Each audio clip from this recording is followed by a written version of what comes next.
আসসালামু আলাইকুম। Advance integrated farm থেকে সকলকে স্বাগতম। আমি আবারও কিশোরগঞ্জ ব্রাঞ্চ থেকে আশিকুর রহমান, ব্রাঞ্চ ইনচার্জ, আপনাদের সামনে আসলাম শীতকালীন যে বোর্ডিং ম্যানেজমেন্ট তার যে গুরুত্বপূর্ণ বিষয় ইনার কাটিং, এই বিষয়টা আজকে আপনাদের সামনে আলোচনা করার জন্য। তো আমি আছি আমাদের খামারি 3 নম্বর কোর্ট। এখানে আজকে কিছুক্ষণ আগে 1500 বাচ্চা হাজির হয়েছে। তো এখানে যদি আমরা তার বোর্ডিং যে ম্যানেজমেন্টের যে ইনার কাটিং ব্যবস্থাপনা সেটা আপনার সামনে তুলে ধরবো। চলেন তার বোর্ডিংয়ের ইনার কাটিং যে বাইরের পরিবেশটা আমরা দেখি, যদি তাকে একটু ক্লোজলি দেখান, একটু সামনে আসেন। তার পুরো বাইরের যে একটা অংশটা এটা দেখান ইনার কাটিংয়ের।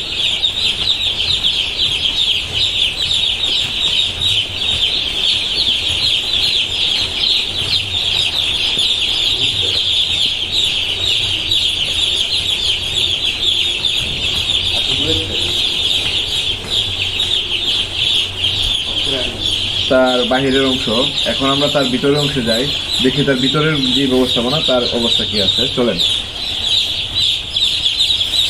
আমাদের 3 নাম্বার যে ফার্ম, ওই ফার্মের ভিতরে যে ইনার কাটিং ব্যবস্থাপনা, আমরা জানি শীতকালে ইনার কাটিং বলতে একবারে এয়ারটাইট যে প্যাকেট বোর্ডিং এভাবে করতে হয় যাতে বাইরের বাতাস মুরগিতে না প্রবেশ করতে পারে এবং ভিতরের যে তাপ ওইটা বাইরে না যায়, এই কারণে আমরা এই ব্যবস্থাপনা করি।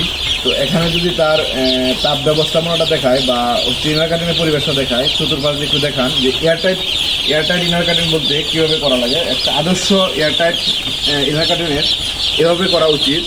তো এখানে ফুল সেভাবে করা আছে, চতুর্পাশ সুন্দর করে দেখান।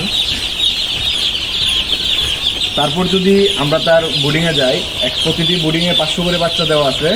তো প্রত্যেকটি বোর্ডিংয়ে আমরা 200 ওয়াটের বাল্ব 4টি করে দেওয়া আছে একটা হুবারে। আর অল্টারনেটিভ তাপের উৎস হিসাবে আপনার কয়লার ব্যবস্থাপনা আছে, 3 কয়লা প্রত্যেকটা হুবারে, প্রত্যেকটা বোর্ডিংয়ে 1টি করে 3 কয়লা দেওয়া আছে এবং টায়ার ফিলার দেওয়া আছে 2টি করে, যাতে পর্যাপ্ত মুরগি খাবার, ফিড এবং পানি ইনটেক করতে পারে পরিমাণ মতো।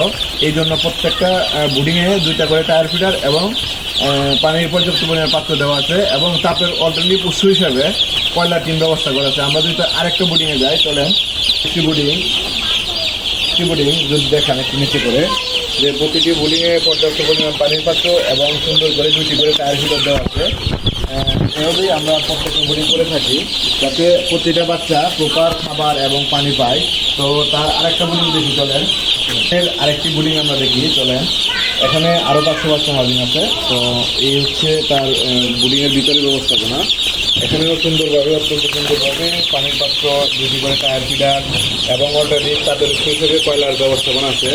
দেখেন প্রত্যেকটা বোর্ডিংয়ে আমরা তাপের বিকল্প হিসাবে, যদি কোনো সময় বিদ্যুৎ না থাকে তাহলে আমরা কারেন্টের বিদ্যুতের হিসাবে অল্টারনেটিভ উৎস হিসাবে কয়লার ব্যবস্থা রাখছি। তো এই ছিল আজকের মতো এই ফার্মের ভিডিও। দেখা হচ্ছে অন্য একটি ফার্মে। অল্প দিনে বাড়ে বেশি, অ্যাডভান্স ফিডে লাভ বেশি, রেস্টুরেন্টকে সামনে রেখে আমাদের পথ চলা। তো এইটুকু ছিল আজকে ফার্ম। আসসালামু আলাইকুম।